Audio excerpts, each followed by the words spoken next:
ආයුබෝවන් සුබ සන්ධ්‍යාවක්. සියලු සමීක්ෂණ වාර්තා නැවත නැවතත් තහවුරු කළ ලංකාවේ අංක 1 ප්‍රවෘත්ති ප්‍රකාශය. පැත්ත ගියත් ඇත්ත කියන හිරු සවස 6:55 ප්‍රධාන ප්‍රවෘත්ති ප්‍රකාශය සමගින් මම මදුශාන්ත සිල්වා. මම ශශිකලා කඳුබඩාරච්චි. ප්‍රථමයෙන් ප්‍රවෘත්ති සිරස්තල.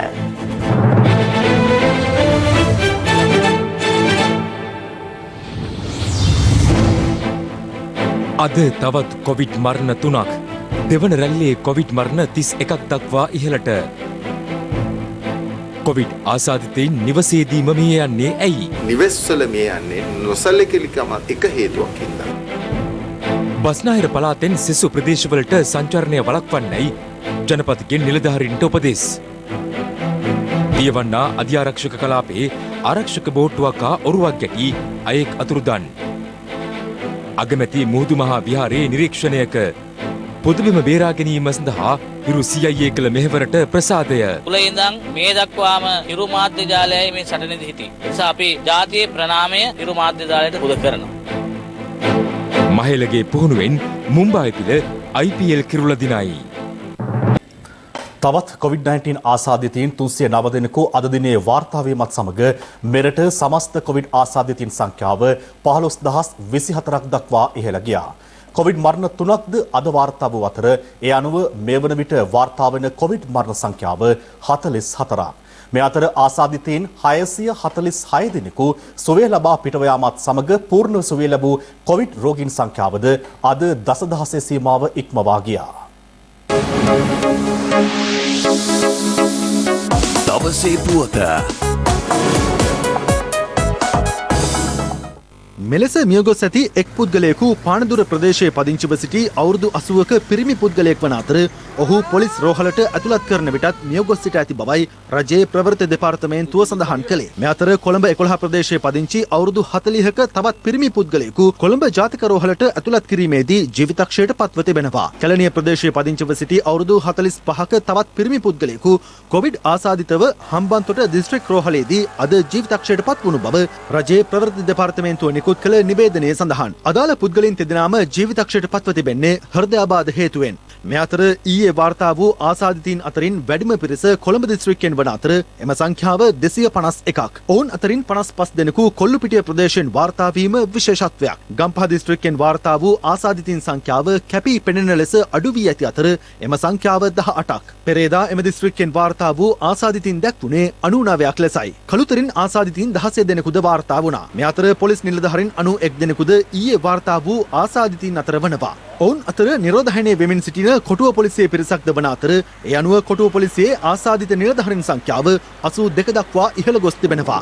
මේ වන විට දිවයිනේ පොලිස් ස්ථාන වලින් වාර්තා වන සමස්ත ආසාදිතින් සංඛ්‍යාව 612ක්. විශේෂ කාර්ය බලකායේ 145 දෙනෙකුද ඒ අතර වනවා. නිරෝධායන මධ්‍යස්ථාන වලට රැගෙන ගියා අපි නිලධාරීන්. දැන් ඒගොල්ලන්ගේ PCR පරීක්ෂණ තමයි මේ දිනපතා සිද්ධ වෙන්නේ. ඒ PCR පරීක්ෂණ වලින් ලැබෙන ප්‍රතිඵල අනුව තමයි ඒ නිරෝධායනයට ලක් කරලා ඉන්න අය අතරින් තමයි මේ ආසාදිතයෝ බිහි වෙන්නේ. එහෙම නැතුව පොලිස් සමාජය තුලින් ආසාදිතයෝ බිහි වෙන්නේ නැහැ. ඒ අනුව එය පාලනය වෙලා තියෙනවා මේ වෙනකොට. මේ අතර කොළඹ වරාය නගරයේ සේවයේ නියුතු චීන ජාතිකයින් 9 දෙනෙකු ඇතුළු 6 දෙනෙකුට කොවිඩ් ආසාදිත බවට අද තහවුරු වුණා. කොළඹ දිස්ත්‍රික්කයෙන් වාර්තා වන ආසාදිතින් ගණන ඉහළ යන පසුබිමක කොළඹ මහනගර සභාවේ මහජන සෞඛ්‍ය පරීක්ෂක රුවන් විජේමුනි මහතා පවසන්නේ ලක්ෂ 6ක් පමණ ජනතාවක් සිටින කොළඹ මහනගර සභා බල ප්‍රදේශයේ කොවිඩ් ආසාදිතින් සංඛ්‍යාව 30000ක් පමණ විය හැකි බවයි. කොළඹ නගරය තුලින් අපි අහඹු ලෙස 400ක් සාම්පල් කරාම එහිදී අපි දැක්කා ඒ සාම්පල් වලින් 19 දෙනෙක් පොසිටිව් වුණා. ඒ කියන්නේ 105. මෙන්න මේ 105 අපි එක්ස්ට්‍රපොලේට් කරොත් අපේ පොපියුලේෂන් එකට ලක්ෂ 6කට අපි දන්නවා 30000ක් විතර ප්‍රමාණයක් මේ වෛරස් එකත් එක්ක නිරන්තරයෙන් ඔබ මොබ සැරිසරනවා වෙන්න පුළුවන්. නමුත් ඔවුන් සියලු දෙනාම වෛරස් ඇඟේ තියෙන්න පුළුවන්. නමුත් පතුරනවයි කියලා අපිට කියන්න බෑ. නමුත් අපි ඒ අන්තරාය දැනගන්නට ඕනේ. මේ අතර කොළඹ හුදකලා තත්ත්වයට පත් කළ ප්‍රදේශවල ජීවත් වන පුද්ගලයින්ට ගිලන් රථ සේවා අවශ්‍යතාවක් මතුවහොත් ඒ සඳහා 0113 42 25 58 දරන දුරකථන අංකය භාවිත කළ හැකි බවට නියෝජ්‍ය පොලිස්පති අජිත් රෝහණ මහතා සඳහන් කළා. ගම්පහ මහනගර සභාවේ මන්ත්‍රීවරයෙකුටද කොවිඩ් වෛරසය ආසාදනය වී තිබෙනවා. ආශ්‍රිතයන් සියලු දෙනා මේ වන විට නිරෝධායනට යොමු කර ඇති ඇති අතර ඔවුන්ගේ PCR පරීක්ෂණ හෙට සිදු කිරීමට නියමිතයි. මේ අතර බෝගම්බර පැරණි බන්ධනාගාරය ආශ්‍රිතව සිදු කළ PCR පරීක්ෂණ මකින් තවත් රැඳවියන් 23 දෙනෙකු කොවිඩ් ආසාදිත බවට අද තහවුරු වුණා. මින් පෙරද එම බන්ධනාගාරයේ රැඳවියන් 6 දෙනෙකු සහ නිලධාරීන් 2 දෙනෙකු ආසාදිතින් බවට තහවුරු වීම හේතුවෙනුයි මෙම PCR පරීක්ෂණ සිදු කර තිබුණේ. මහනුවර දිස්ත්‍රික්කයෙන් කොවිඩ් ආසාදිතයින් 63 දෙනෙකු වාර්තා වන බව දිස්ත්‍රික් ලේකම් චන්දන තෙන්නකෝන් මහතා සඳහන් කළා. දිස්ත්‍රික්කයෙන් පිටත රැකියාවල නියුතු අයගෙන් තමයි මේක ගොඩක් අපිට පැතිරීමට ලක් වෙලා තියෙන්නේ. රුණෑගල නගරේ වෙළඳසැල් වල රැකියාව කරපු විශාල පිරිසක් පාත දුම්බර පූජාපිටිය අකුරණ වගේ ප්‍රදේශවල ඉන්න. ඒ අයගේ ව්‍යාප්තියක් ඉදිරියේදී වෙන්න පුළුවන් කියන එක සෞඛ්‍ය අංශ සඳහන් කරලා තියෙනවා. හොරණ බොඩිලයින් ඇඟලුම් කර්මාන්ත ශාලාවේ කොවිඩ් ආසාදිත 43 දෙනෙකු ඊයේ එම ආයතනයට අනුබද්ධ කොග්ගල පිහිටි ප්‍රතිකාර මධ්‍යස්ථානයේ වෙත යොමු කිරීමට පියවර ගැනුණා. ඉංග්‍රීසි සෞඛ්‍ය වෛද්‍ය නිලධාරී බල ප්‍රදේශයේ පිහිටි තවත් කර්මාන්ත ශාලා දෙකකින්ද කොවිඩ් ආසාදිතයින් කිහිප දෙනෙකු හමු වී තිබෙනවා. හැටන් දුඹුරුගිරිය ප්‍රදේශයේ ස්වයං නිරෝධහයන්ට යොමු කර සිටි වයස අවුරුදු 18ක තරුණියකටද කොවිඩ් වෛරසය ආසාදනය වී තිබෙනවා. ඇයගේ පියා, මව සහ සහෝදරයෙකුද මින් පෙර ආසාදිතින් බවට හඳුනාගත් අයයි. මේ අතර නිරෝධහයන අවසන් කර කන්දකාඩු නිරෝධහයන මධ්‍යස්ථානයේ සිට ගම්පහ ප්‍රදේශයට පැමිණෙමින් සිටි පිරිසක් ඔවුන් ගමන්ගත් බස් රථය අතරමඟ නතර කර බීමතින් ප්‍රදේශවාසීන් සහ පොලිසිය සමග කලහකාරී ලෙස හැසිරෙන ආකාරයද දක්නට ලැබුණා. හොඳට කාලේ ගිහලා මට වාහන තුනක් තියෙනවා. කොරලා දුන්නේ නැහැ. අපි මොකද? අපි යන්න ඕනට අපිට එන උත්තරේ වල. අපි මොනවා කරමු කැදවන්න. මේ අතර ලෝක සෞඛ්‍ය සංවිධානයේ ශ්‍රී ලංකා නියෝජිත වෛද්‍ය රාසියා පෙන්සේ මහත්මිය පෙන්වා දෙන්නේ කොවිඩ් සඳහා වන එන්නත මෙරට අවශ්‍යතාව අනුව ලබා දීමට ප්‍රමුඛතා කණ්ඩායම් තෝරාගනු ලබන බවයි. ඒ අනුව සෞඛ්‍ය අංශ සහ වැඩිහිටියන් සඳහා ප්‍රමුඛ ස්ථානය හිමිවන බවත් ඇය සඳහන් කළා. Currently, around 200 candidate vaccines are at some stage of development. මේ වන විට එන්නත් 200ක් පමණ ඒ මට්ටම්වල අත්හදා බලමින් පවතිනවා.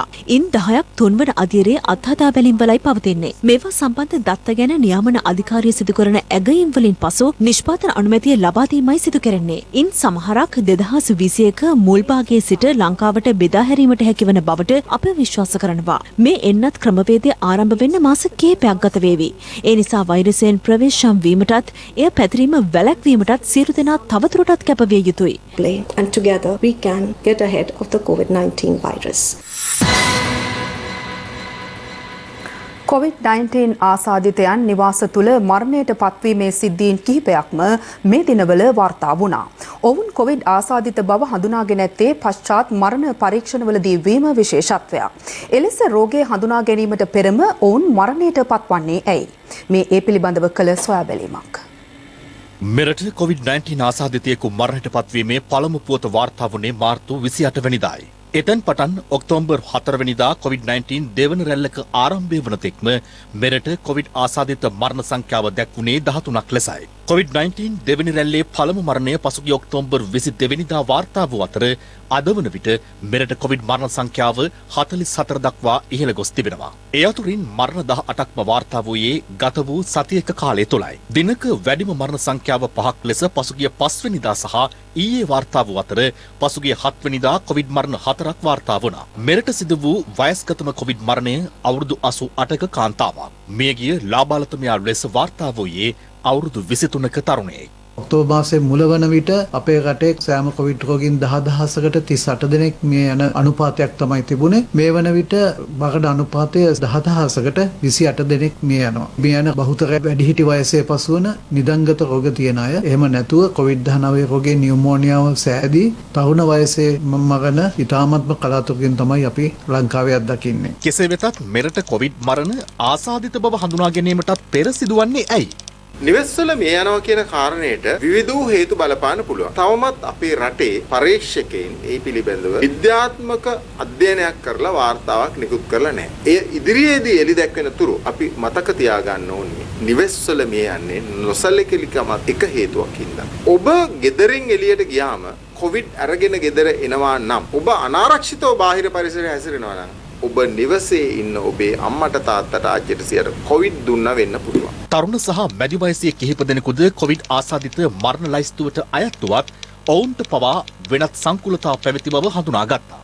COVID-19 ආසාදනයේ හින්දා සංකූලතා සහිත එක්කෙනෙක්ගේ ආයු කාලය අවුරුදු 10කින් අඩු වෙන්න පුළුවන්. දියවැඩියාව, අධිරුධිර පීඩනය, හෘද වස්තු අමාරු තියෙන එක්කෙනෙක්ගේ ඒගොල්ලන්ගේ ආයු කාලය අවුරුදු 10කින් අඩු වෙනවා නම් අවුරුදු 60 පනිනකොටම COVID හැදිච්ච වයස එක්කෙනෙක් මේ යන්න තියෙන ප්‍රවණතාවය වැඩි. මෙලෙස කොවිඩ් ආසාදිතයින් නිවාස තුළ මරණයට පත්වීම පිළිබඳ විද්‍යාත්මක ඇගීමක් කර තිබේද? මේ COVID-19 රෝගය සමග තියෙන මරණයක් COVID-19 රෝගයෙන් නිසාම සිදුවෙච්ච සංකූලතා නිසා සිදුවෙච්ච මරණයක් වෙන්න පුළුවන්. ඒ වගේම සමහර විට ඒ මරණයට නිදන්ගත රෝගයක් උත්සන්න වීමේදී COVID-19 රෝගයේ යම්කිසි බලපෑමක් තියෙන්න පුළුවන්. මේ විදිහට එක එක විදිහට COVID-19 රෝගය මරණයට බලපෑම හෝ මරණයට සම්බන්ධතාවයක් දක්වන්න පුළුවන්. ඒ නිසා ඒ පිළිබඳව පැහැදිලි විග්‍රහයක් කිරීම සඳහා සෞඛ්‍ය සේවා අධ්‍යක්ෂ ජනරාල් විසින් විද්වත් කමිටුවක් පත් කරලා තියෙනවා. සතියක් මේ සිදුවෙච්ච මරණ පිළිබඳ වාර්තාවක් එළි දකී කියලා අපි බලාපොරොත්තු වෙනවා. කොවිඩ් ආසාදිතයින් වැඩි වශයෙන් වාර්තා වන බස්නාහිර පළාතේ ජනතාව සෙසු පළාත්වලට සංචාරය කිරීම වළක්වාලීමට පියවර ගන්නා ලෙස ජනාධිපති ගෝඨාභය රාජපක්ෂ මහතා නිලධාරීන්ට උපදෙස් ලබා දී තිබෙනවා. ඒ කොවිඩ් මර්ධන කාර්යසාධක බලකාය අද රැස් වූ අවස්ථාවේදී එමෙන්ම ජනාධිපතිවරයා අවධාරණය කර ඇත්තේ හොදකලා කර ඇති ප්‍රදේශවලට ඇතුළු වීමට හෝ පිටවීමට කිසිවෙකුටත් ඉඩ නොදෙන ලෙසයි. කොවිඩ් මර්ධන කාර්යසාධක බලකාය අද රැස් වුණේ ජනාධිපති කාර්යාලයේදී. එහිදී ජනාධිපතිවරයා අවධාරණය කළේ බෝ නොවන රෝගවලින් පෙළෙන්නන් කොවිඩ් ආසාදනයෙන් ආරක්ෂා කර ගැනීම සඳහා විශේෂ අවධානයක් යොමු කරන ලෙසයි. සෙසු රටවල් මෙන්ම මෙරට වාර්තා වූ කොවිඩ් මරණ සංඛ්‍යාවෙන් 93%කටම හේතුව බෝ නොවන රෝගවලින් පෙළෙන්නන්ට වෛරසය ආසාදනය වීම බවයි වෛද්‍යවරුන් පෙන්වා දී ඇත්තේ. ප්‍රධාන රෝහලක් වෙත පැමිණීමට ජනතාවට ඇති දුෂ්කරතාවන්ට පිළියම් ලෙස ප්‍රාදේශීය බෙහෙත් ශාලා කඩිනමින් සක්‍රියත්වයට පත් කරන ලෙසත් ජනාධිපතිවරයා උපදෙස් ලබා දී තිබෙනවා. එමෙන්ම හුදකලා කර ඇති ප්‍රදේශ වෙත භාණ්ඩ බෙදා හැරීමේදී නිවැරදි ක්‍රමවේද අනුගමනය කරන්නේදැයි නිරීක්ෂණය කළ යුතු බවත් හුදකලා ප්‍රදේශවලින් පිටවීමට හෝ ඇතුළු වීමට කිසිවෙකුටත් ඉඩ නොදෙන ලෙසත් ජනාධිපතිවරයා අවධාරණය කළා. මෙහිදී බන්ධනාගාරවල වත්මන් තත්ත්වයේද ජනාධිපතිවරයාගේ විමසුමට ලක් කෙරුණා. මේක අවුරුදු ගානකට යන නිසා ග්‍රාමීය ලෙවල් එකේ ප්‍රයිමරි කෙයා ඒ කියන්නේ ඩිස්පෙන්සරි ලෙවල් එකේ මේ ડોක්ටර්ස්ලා දාලා ඒ අඩුපාඩු හොයන්න ඕන හැම දිස්ත්‍රික්කෙම. ඒක වැදගත්. කොළඹ මියුනිසිපැලිටි ඒරියා එකේ තියෙන වගේ අනිත් පැතිවලට NCDs වලට හොඳම ප්‍රතිකාරය ඒකනේ. පහළ මට්ටමේ ඉඳලම ඩිස්පෙන්සරි එකක් කිට්ටුව නැත්තම් ඔය ලොකු හොස්පිටල් එකකට යන්නේ අන්තිමම වුණා. හුදකලා කර ඇති කොළඹ මහල් නිවාස සංකීර්ණයක සිදු කළ හෙරොයින් ජාවාරමක තොරතුරු අද හෙළි වුණා. මේ අතර කොවිඩ් ව්‍යාප්තිය පාලනය සඳහා වසා දැමුණු පිටකොටුව මැනින් වෙළඳපොලේ කටයුතු තවත් සතියකින් පෑලියගොඩ ප්‍රදේශයේ ආරම්භ කිරීමට නියමිතයි. මැනින් වෙළඳපොලේ නාටාමිවරුන් පිරිසකට කොවිඩ් ආසාදනය වීම හේතුවෙන් එහි කටයුතු මෙතෙක් ආරම්භ කර නැහැ. ඒ අනුව මැනින් වෙළඳපොළ පෑලියගොඩ ප්‍රදේශයේ ඉංජිනේරු සංස්ථාවට අයත් භූමියකට රැගෙන යාමටයි රජය තීරණය කර තිබුණේ. කෙසේ වෙතත් මැනින් වෙළඳපොළ පොදු වෙළඳ සංගමය අද පෙරවරුවේ ප්‍රවෘත්ති සාකච්ඡාවක් පවත්වමින් සඳහන් කළේ මැනින් වෙළඳපොළ එම ස්ථානයට රැගෙන යාමට Taman විරුද්ධ බවයි. හදිසියෙම පෑලියගොඩ ඉංජිනේරු සංස්ථාවට අයිති ඉඩමකට මැනින් වෙළඳපොළ රැගෙන යාමට කටයුතු කළ බව අපිට ඊයේ මාධ්‍යෙන් විකාශනය වුණා. මැනින් මාකට් පොදු වෙළඳපොලේ කඩ 1260ක් පමණ තියෙනවා. මේ සියලු දෙනාම කලබලයට පත් වෙලා තියෙනවා. කිසිසේත්ම වෙන කිසිම තැනකට මාකට් හැදුවට වෙළඳපොලේ කිසි කෙනෙක් පැමිණෙන්නේ නැහැ. අපි තව මාසයක් හෝ දෙකක් හරි කමක් නැහැ. PCR පරීක්ෂණ සියලු දේම ඉවර වුණයින් පස්සේ මේ ස්ථානෙම නැවත පාවිච්චි කරන්නයි අපේ කැමැත්ත තියෙන්නේ. කෙසේ වෙතත් අද පස්වරුවේ බලධාරීන් සමග පැවති සාකච්ඡාවකින් අනතුරුව මැනින් වෙළඳපොළ පොදු වෙළඳ සංගමය මාධ්‍යයට මෙලෙස අදහස් පළ කළා. පෑලියගොඩ ඉදිකරමින් පවතින නව වෙළඳ සංකීර්ණයට අපි සතියක් ඇතුළත ස්ථාපිත කරන බව පොරොන්දු වුණ රජයේ ගත් ඒ තීන්දුව ගැන අපි ව්‍යාපාරික ප්‍රජාව වෙනුවෙන් ස්තුතිවන්ත වෙනවා. ඒ අනුව අපගේ සියලුම ව්‍යාපාරික මහතුන්, කුලීස් ශ්‍රමික මහතුන්, ඒ වගේම කඩවල වල සේවය කරන සේවක මහතුන්ගේ සියලුම PCR පරීක්ෂණ අපි කඩිනමින් කර ගැනීම සඳහා සියලු වැඩ කටයුතු මේ වෙනකොට සැලසෙමින් සිටිනවා. වැදගත්ම කාරණේ තමයි මැනින් වෙළඳපොලේ කටයුතු කරපු වෙළඳසැල් හිමියන්, සේවක මහතුන්, නාටාමිවරුන් වගේ වගේ අයට එතෙන්ට යන්න පුළුවන්. හැබැයි ඒ වෙන්නේ අර PCR පරීක්ෂණ සිදු කරලා ආසාදිතව නොවන තත්වයක් මත තමයි. ඒ වගේම යම් කිසි ආකාරයක ඒ තත්වයට පත් වෙනකල් භාණ්ඩ බෑම ඒ වගේම භාණ්ඩ බෙදා හැරීම වගේ කටයුතු වලට සිවිල් ආරක්ෂක බලකා සමාජිකයින්ගේ සහාය ලබා ගන්න තීරණය කළා. විශේෂයෙන්ම අපි ඉල්ලා සිටින්නේ මේ මැනින් මාකට් එකට සම්බන්ධ යම් කාර්ය මණ්ඩල සේවකයෝ වෙළඳුන් එයා ඉන්නවා නම් ඔබගේ PCR පරීක්ෂණ මෙතෙක් කරගෙන නැත්නම් කොළඹ මධ්‍යම කොට්ටාශය භාර ජ්‍යෙෂ්ඨ පොලිස් අධිකාරිවරයා නිශාන්ත චන්ද්‍රසේකර මහතාට දුරකථන ඇමතුමක් දෙන්න 071 859යි 15යි 51. ඒ අනුව ඔහු අවශ්‍ය කටයුතු සම්පාදනය කරයි සෞඛ්‍ය බලධාරීන් සමග එකතු වෙලා. මේ අතර COVID-19 ව්‍යාප්තිය පාලනය කිරීමේ අරමුණින් දිවයිනේ පොලිස් බල ප්‍රදේශ 27ක් සහ ග්‍රාම සේවා වසම් 5ක් තවදුරටත් හුදකලා කර තිබෙනවා. කොළඹ නගරය ආශ්‍රිතව හුදකලා කර තිබෙන මහල් නිවාස ඇතුළු ප්‍රදේශවල අද දක්නට ලැබුණු තත්ත්වයයි මේ.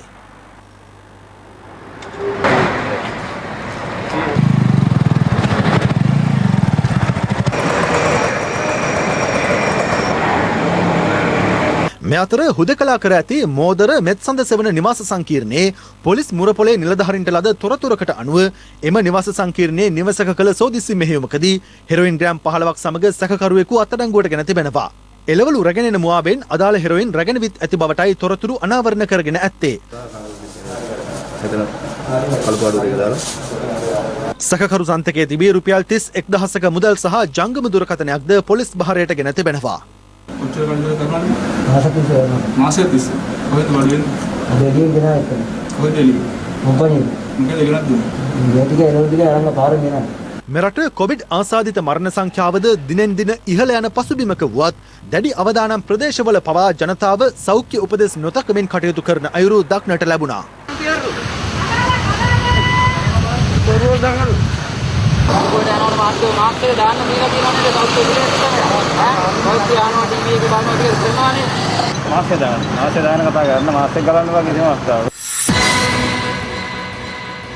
බස් ගාස්තුව 20%කින් ඉහළ දැමීමට රජය කටයුතු කළත් එමගින් බස් කර්මාන්තකරුවන් සෑහීමකට පත් නොවන බව සමස්ත ලංකා බස් සංගම් සම්මේලනයේ කැඳවුම්කරු අංජන ප්‍රියන්ජිත් මහතා පවසනවා. බස් සංගම් නියෝජිතයින්ගේ ප්‍රවෘත්ති සාකච්ඡාවකට එක් වෙමින් ඔහු මේ අදහස් පළ කළා. ප්‍රවාහන අමාත්‍යාංශය විසින් ඊයේ හඳුන්වා දුන් නව සෞඛ්‍ය මාර්ගෝපදේශ මාලාවට අනුව අවසර හිමිවන්නේ බස් රථවල ආසන ගණනට පමණක් මගින් ප්‍රවාහනයටයි. ඒ අනුව සිදුවන පාඩුව මගහරවා ගැනීම සඳහා මගී ප්‍රවාහන සේවා බස් ගාස්තුවද ඊයේ මධ්‍යම රාත්‍රියේ සිට 120කින් ඉහළ නැංවුණා. අදාළ සංශෝධිත ගාස්තු චක්‍රය ජාතික ගමනාගමන කොමිෂන් සභාව විසින් නිකුත් කර තිබෙනවා. ඒ අනුව රුපියල් 12ක්ව පැවති අවම සාමාන්‍ය සේවා බස් ගාස්තුව රුපියල් 14ක් දක්වා ඉහළ යනවා. මෙම නව සංශෝධනයට අනුව බස් ගාස්තු චක්‍රයේ උපරිම ගාස්තුව වන රුපියල් 473ක ගාස්තුව රුපියල් 567ක් දක්වා ඉහළ යනවා. මෙම නවගාස්තු සංශෝධනය පිළිබඳ අද බස් රථ සංගම් නියෝජිතයින් මෙලෙස අදහස් පළ කළා. 50කින් බස් ගාස්තුව සංශෝධනය කරන්න කියන ඉල්ලීම තමයි අපි කළේ. නමුත් අපිට දීලා තියෙන 20%ක බස් ගාස්තු සංශෝධනය. මේ කොරෝනා වසංගතය පවතින මොහොතේදී මගී ජනතාව තලන්න පෙලන්න ලකලාසි නැති නිසා තමයි අපි මේ බස් ගාස්තුව తాවකාලිකව පිළිගන්නේ. පුවත්පතේ තියෙනවා දුරස්ථභාවය නොරැක්කොත් වැඩ වරදි. මාධ්‍ය ප්‍රකාශකතුමා කියනවා බස් එකේ බාරල යනකොට මීටරය නෙවෙයි මිලිමීටරයක්වත් නැහැ. මේ මාසෙක අස්සේ අපි කතා කරන්නේ ඉස්ම ගන්නව යනවා. මම ළඟ වාඩි වෙලා ගිහපුවාම අමතුමා දෙවෙනි යෝජනාවලිය ක්‍රියාත්මක කරන්න සැලසුම් කරලා තියෙන්නේ සෞඛ්‍ය අමාත්‍යාංශයේ නිර්දේශය අනුව. අපි හැමදාම කියන්නේ මගින්ව ආරක්ෂා වෙන ක්‍රමවේදය ක්‍රියාත්මක කරන්න. මගින් ආසන ළඟ වාඩි වෙලා යනකොට එන්නේ නෑ මගින් බස් එකට. බස් එක යන්න බයයි මිනිස්සු. පුනා කියන්නේ කරුණා කරලා මගින්ම ආරක්ෂිත ආකාරයේ බස් රථවල ගෙනියන්න ක්‍රමවේදය ක්‍රියාත්මක කරන්න. එහෙම නැත්නම් ඉල්ලීමක් කරනවා බස් වල ගාන ස්ටිකර් එක. මේ බස් එකේ ගාන මේකයි, බස් එකේ සංඛ්‍යාව මේකයි. මේක ආරක්ෂිතයි, මේක මධ්‍යම ආරක්ෂිතයි, මේක අනාරක්ෂිතයි. දෙවෙනි අධීරුණත් ආසනගත මගී යනව නම් අල්ට සුබභෝගී. අපිට මේ කාගෙන්වත් 120ක් ගන්න ඕනේ නැහැ. අපිට මේ මොහොතින් ඉඳන් මේ නීති අනුකූල එකක් තියෙනවා 150ක් ගන්න පුළුවන්. පුළුවන් නම් නඩු දාන්න කියනවා. අයි මේ මගින්ව බිල්ලට දෙන්න. මේවා තමයි අතිසාරට අමුඩ ගන්නවා කියන කතන්දර. නව බස් ගාස්තු සංශෝධනයට අනුව ශ්‍රී ලංකා ගමනාගමන මණ්ඩලයේ බස් රථවලද ගාස්තු ඉහළ දැමෙනවා. ශ්‍රී ලංකා ගමනාගමන මණ්ඩලයත් මේ ආකාරයට බස් රථ ගාස්තු වැඩි කරන්නට කටයුතු කරනවා. කොවිඩ් තත්ත්වයෙන් පහ වුණාට පසුව සාමාන්‍ය පරිදි මගින් ප්‍රවාහනය කරන්නට අවකාශය ලැබුණාම මේ බස් රථ ගාස්තුව පෙර බස් රථ ගාස්තුව දක්වා අඩුවීමක් සිදු වෙනවා. විශේෂයෙන්ම අධිවේගී මාර්ගවල දුවන බස් රථවල මේ බස් ගාස්තු වැඩි කරන්නට අවසරය ලබා දීලා නැහැ. බස් ගාස්තු ඉහළ නැංවීම සම්බන්ධයෙන් මගී ජනතාව පළ කළේ මෙවන් අදහස්. සීදුවෙන් නැගලා මෙතනට එන්න රුපියල් 100ක් ගත්තා. නගිනකොට කිව්වා කොහෙන් නැගලා 100යි කියලා. සෝපාරි කොරෝනාවේ බස් ගාස්තු වැඩි කරගත්තා. අත්තිම අසාධාරණයි මේ වෙලාවේ. බස් ගාස්තු වැඩි කරාට කමන්නේ යන ක්‍රමයට. හැබැයි ඊයේත් පැටවුවා හිටගෙන. පොලිසියෙන් පින්නවා ඉතින් ප්‍රශ්නයක් නැහැ යනවා කට්ටිය. බස් ගාස්තු වැඩි බස් නෑ දැන් පැය ගාණක් මේ වැඩට යන්නේ මෙතන ඉතියා කොටුවේ නාරායන්පිට බස් එක නැති. කෙසේ වෙතත් දුම්රිය ගාස්තු ඉහළ දැමීමක් සිදු නොවන බවයි දුම්රිය සාමාන්‍ය අධිකාරීවරයා ප්‍රකාශ කළේ. දුම්රියක සම්බන්ධයෙන් අපි එහෙම බලාපොරොත්තු වෙන්නේ නැහැ. අපි උත්සාහ කරන්නේ මගීන්ට අවශ්‍ය සෞඛ්‍ය පාසුකම් සහිතව අදාළ පාසුකම් ලබා දීමයි. මේ අතර කොරෝනා වසංගතය හමුවේ පොදු මගී ප්‍රවාහන සේවා පවත්වාගෙන යාමේදී ප්‍රවාහන අමාත්‍යාංශය නිකුත් කළ මාර්ගෝපදේශවලට අනුව රියදුරු සහ කොන්දොස්තර අනිවාර්යෙන්ම මුව ආවරණ පැළඳිය යුතු වනවා. විෂබීජනාශක දියර ඇතුළුවීමේ සහ පිටවීමේ දොරටු අසල සවිකිරීම, බස් මගීන්ගේ තොරතුරු ලබා ගැනීම,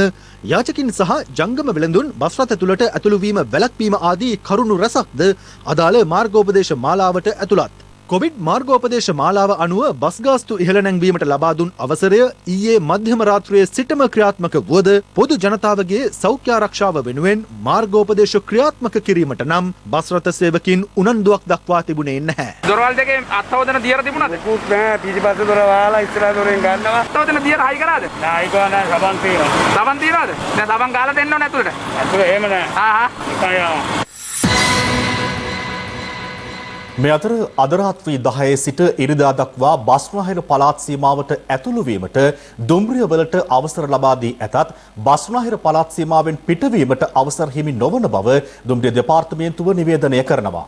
ඒ අනුව බස්නාහිර පළාතෙන් පිටවන දුම්රිය අලුත්ගම, අබේපුස්ස, කොච්චකඩේ සහ අවිස්සාවෙල්ල දක්වා පමණක් දහවනය වන බවයි එම නිවේදනයේ දැක්වෙන්නේ.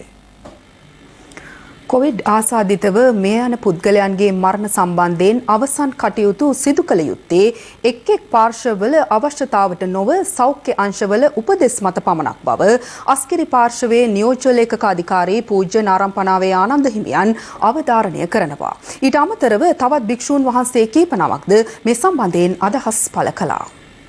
කෙනෙක් මිය ගියාට පසුව ඒ මෘතදේහය ආදාහනය කරනවද භූමදානය කරනවද කියන කාර්යය දාලවන්නේ ඒ සෞඛ්‍ය බලධාරීන්ගේ නියමය අනුව තීරණ ගැනීමට. අපටත් පැහැදිලිවම ප්‍රශ්න තියෙනවා. මොකද අඩුම තරමේ බෞද්ධ චාරිත්‍ර වාරිත්‍රවත් ඉටු කරගන්න අවස්ථාවක් නැහැ. එසේ වුවත් අපි මේ නීතියට අවනතයි. මොකද මේ රටේ තියෙන තත්ත්වයක් එක්ක අපි දන්නවා මේ අවස්ථාවේ එවැනි චාරිත්‍ර ඉටු කරන්න පුළුවන් වෙලාවක් නොවේ. ඉතින් එවැනි පසුබිමක් තුල ආගම්වාදී, ජාතිවාදී උම්මන්තකයින්ගේ යම් යම් බලපෑම් වලට නතු වෙලා කටයුතු කරනවට වඩා මේ වෙලාවේ කළ යුතු වෙන්නේ සෞඛ්‍ය බලධාරීන්ගේ උපදෙස් පරිදි වඩාත් ආරක්ෂිත ක්‍රම අනුව මේ කටයුතු සිද්ධ කිරීම කියන එකයි අපගේ මතය. බෞද්ධයන්ට වෙනම නීති, Hindu, ක්‍රිස්තියානි හෝ මුස්ලිම් ඇත්තන්ට වෙනම නීති අනුගමනය කරන්න ගියොත් අපි හැම දෙනාටම සිදු වෙන්නේ බරපතල හානියක්. මේ වෙලාවේ ආදාහනය කරනවාද, භූම දාන කරනවාද කියන අනවශ්‍ය සංවාදයක් නිර්මාණය කරලා තියෙනවා. මේ අනවශ්‍ය සාකච්ඡාව තුලින් බලාපොරොත්තු වෙන්නේ සමහර විට මහජනතාවගේ අවධානය වෙනත් පැත්තකට යොමු කරන්නද කියන සැකයක් අප තුල පහළ වෙනවා. ඒ නිසා මියගිය පුජ්‍යලයාගේ ප්‍රශ්නේ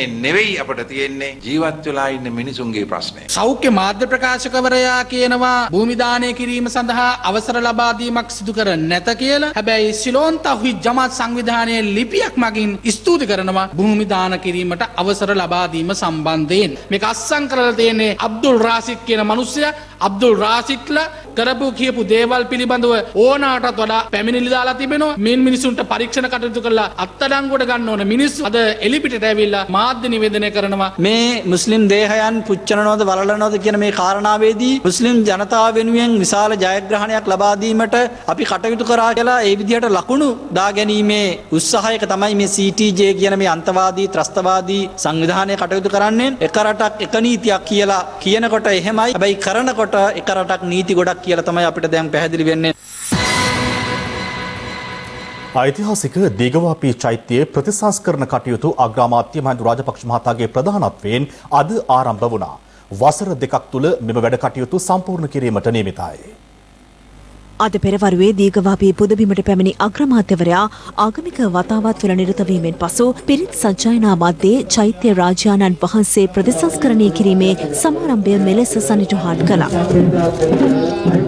ත්‍රිවිධ හමුදාවේ පූර්ණ දායකත්වයේ සහ සිවිල් ආරක්ෂක බලකායේ ශ්‍රම දායකත්වයේද යටතේ පුරාවිද්‍යා දෙපාර්තමේන්තුවේ මඟ පෙන්වීමට අනුව මෙම ප්‍රතිසංස්කරණ කටයුතු සිදු කරනවා. ගෝඨාභය රාජපක්ෂ මැතිතුමන් මහින්ද රාජපක්ෂ මැතිතුමන් රුහුණේ පාලකයෝ විදියට මේ චෛත්‍ය රාජානන් වහන්සේ එදා ඉදිකලා වගේම නැවතත් ප්‍රතිනිර්මාණය කරන්නට කටයුතු සූදානම් කිරීම ඉතාම ඓතිහාසික අවස්ථාවක්. එමෙන්ම අනුරාධපුර සඳහිරු සෑයේ සලපතල මළුව සහ විහාර ගේද ඉදිකිරීම වෙනුවෙන් රුපියල් මිලියන 76ක් නා උයන මහා භාරකාර මණ්ඩලය විසින් අග්‍රාමාත්‍යවරයා වෙත බාර දීමත් එහිදී සිදු කෙරුණා. මෙම සංචාරය අතරතුර අග්‍රාමාත්‍ය මහින්ද රාජපක්ෂ මහතා හිරු CIA හරහා දිගින් දිගටම අනාවරණය කළ ඉඩම් ආක්‍රමණිකයින්ගේ දැඩි ග්‍රහණයට නතු තිබූ පොතුවිල් මුහුදු මහා විහාරයේ ඉඩම් ගැටලුව සම්බන්ධයෙන් සොයා බැලීමටද පැමිණියා. මුහුදු මහා විහාරයට කළ යුතු කර්තව්‍යයන් සියල්ලම අපි කරනවා. අපිට ප්‍රදේශයේ ජනතාව සමග සාකච්ඡා කිහිපයක් පවත්වන්න තියෙනවා. අපි ඒවා බොහොම සුහදව සාකච්ඡා කරලා ඒ ප්‍රශ්න ටික විසඳ ගන්න කටයුතු කරනවා. විහාරස්ථානට සතු භූමි භාගය නිරවුල් කර ලබා දෙන හැටියට අපි එතුමාගෙන් ඉල්ලා සිටියා. එතුමා පොරොන්දු වුණා ඒ කාර්ය දුරේදීම ඉටු කරලා දෙනවා කියලා. පසුගිය කාලේ මේ විහාරස්ථානයේ භූමිය විවිධ ජනවර්ගයන් විසින් ආක්‍රමණය කරන අවස්ථාවේදී හිරු මාධ්‍ය ජාලය නොබියව ඒ අවස්ථාවේ ඇවිල්ලා ඔවුන් මෙහි සත්‍යතාවය ලෝකයාට ප්‍රකාශ කළා. ඒක තමයි මේ මුදු මහා විහාරයේ වර්තමාන මේ නවෝදය ඇතිවීමට මූලික අරිතාලම වැටුනේ. අධීරයෙන් අධීර මේ විහාරස්ථානයේ නිදහස් කරලා දෙනවා කියලා කියනවා. ඒ නිසා අපි පූර්ණ විශ්වාසයක් තියෙනවා මේ රජය තමයි කරන්න තියෙන එකම රජය උතුරු නැගෙනහිර විහාරස්ථාන ආරක්ෂා කරන්න. මේ අවස්ථාවේදී බොහොම නොබියව කියනවා මේ සටනේදී මුල ඉඳන් මේ දක්වාම හිරු මාධ්‍ය ජාලයයි මේ සටනේදී හිටියේ. ඒ නිසා අපි ජාතියේ ප්‍රණාමය හිරු මාධ්‍ය ජාලයට පුද කරනවා.